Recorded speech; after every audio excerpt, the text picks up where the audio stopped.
What if I told you that a tiny group of special key words unlocks the door to truly interesting conversations?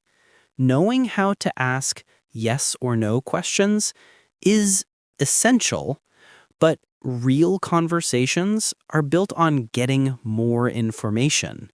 They are built on understanding the details, the who, the what, the where, the when, the why, and the how. Does this sound familiar? You're in a conversation and you want to ask for more details, but your mind freezes. You know how to ask, "Do you like coffee?" but you don't know how to ask why someone likes coffee, or where they usually drink it, or when they started liking it. You feel stuck in simple yes-no exchanges. Your conversations feel limited, maybe even boring, because you don't have the tools to ask for the interesting details. You want to know more, but the right words just don't come. Today, we are unlocking those tools.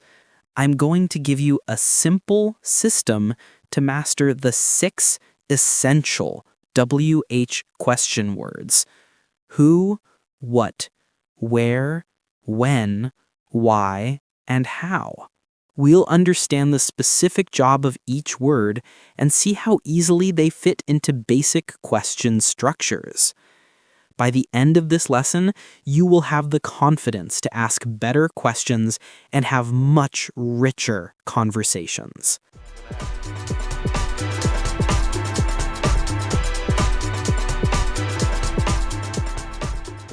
Welcome back to the English Zen Podcast.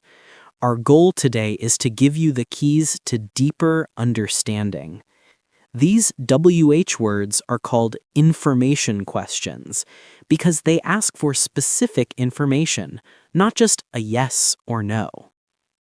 Let's start with the 2 most fundamental question words, the ones that ask about people and things: who and what. Who is the question word we use to ask about people. It's simple. If you want to know about a person, you start your question with who. For example, who is that person? Who called you last night? Who is your favorite actor? Notice how who replaces the unknown person in the answer. The answer to who called you might be Maria called me. What is our question word for asking about things or actions. If you want to know about an object, an idea, or an activity, you usually start with what. For example, what is this? What do you want for dinner? What happened? Just like who, what replaces the unknown thing or action in the answer. The answer to what do you want might be I want pizza. Now, how do these words fit into our question structure? It's very easy. The WH word simply comes first before the auxiliary verb, like do, does, did, or be.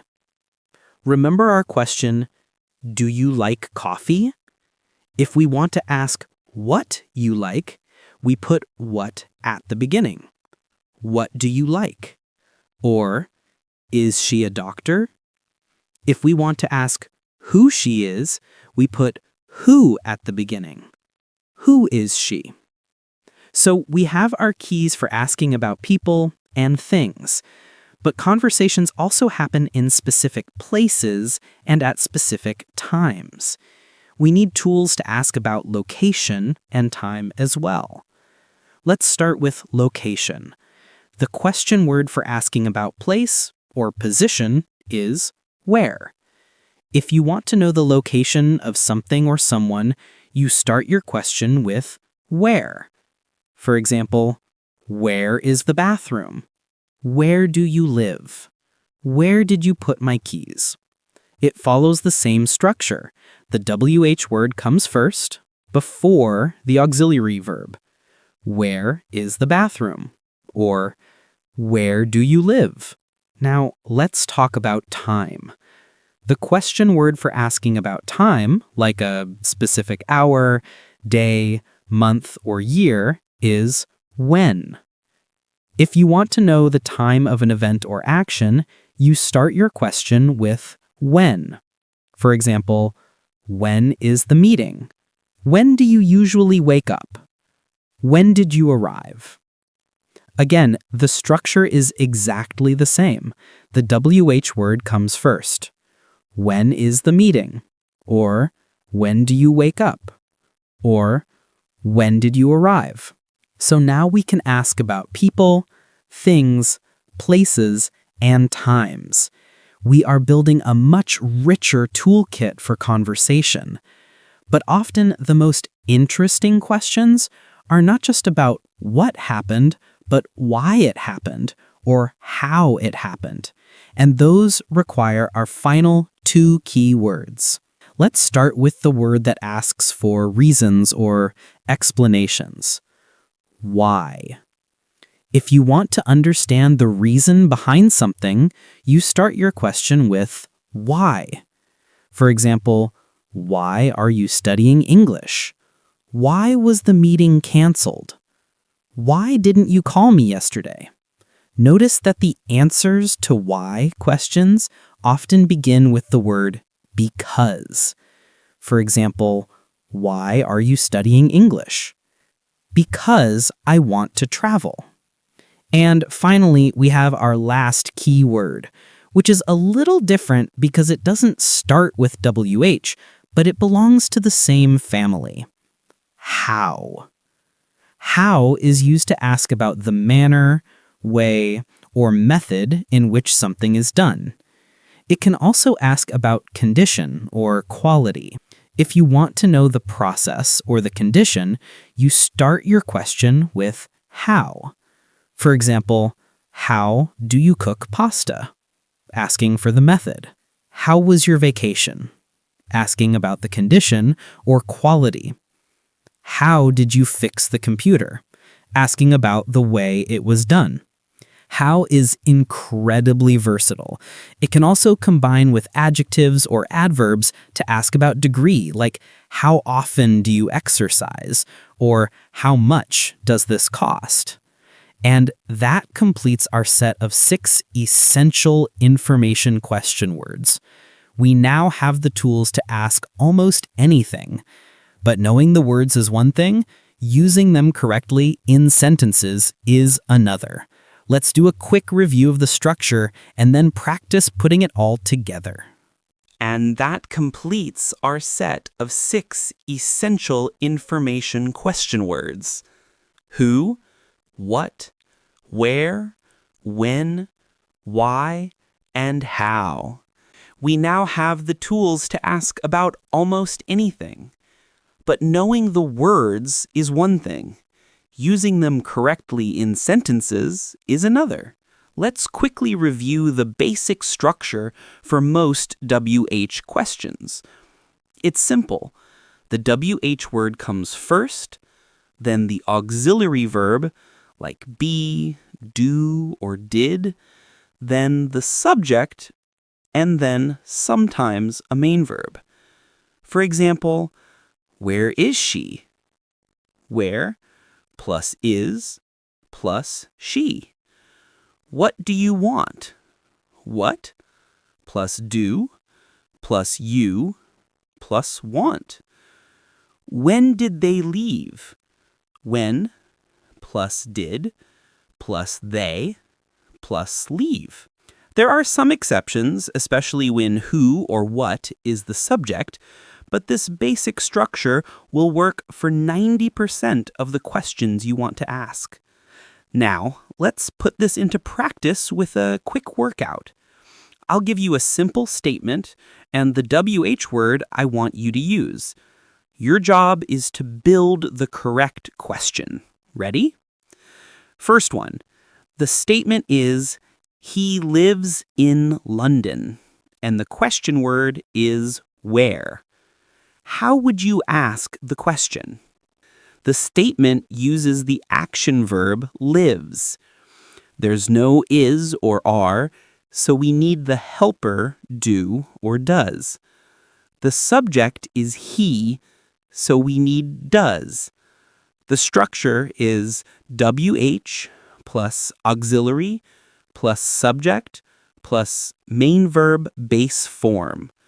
So the question is, where does he live? Perfect. Next one. The statement is, she is happy. The question word is, why? How do you ask it? Let's check. Is the verb to be in the statement? Yes, the word is right there. So to be makes the question by itself. We just put the WH word first, then invert the subject and verb. The question is, why is she happy? By practicing this structure and understanding the job of each WH word, you are building the foundation for much richer conversations. You are moving beyond simple yes or no answers and starting to explore the details, the reasons, and the methods behind things. This is the level where real connection happens. Let's do one final quick review of our 6 master keys. We use who to ask about people. We use what to ask about things or actions. We use where to ask about locations. We use when to ask about time. We use why to ask for reasons. And we use how to ask about the way or method. And the basic structure for most of these questions is simple. WH word plus auxiliary verb like be, do, or did, plus subject, and then main verb in the base form. Mastering this pattern is a huge step towards asking questions naturally and confidently. The goal is not to memorize rules, but to build an intuitive understanding. Start simple. Try to use just 1 or 2 of these WH words in your practice conversations today. Ask about someone's day. What did you do? Or where they are from. Where are you from? Small steps taken consistently lead to big results. This is the Zen approach to fluency. For your challenge today, use one of the WH words we learned and ask me a question in the comments below. I'd love to see you using your new tools. If this lesson helped unlock richer conversations for you, a simple like is always appreciated. And please subscribe for more simple guides to essential English. Thank you for exploring these questions with me. I'll see you in the next lesson. Keep practicing.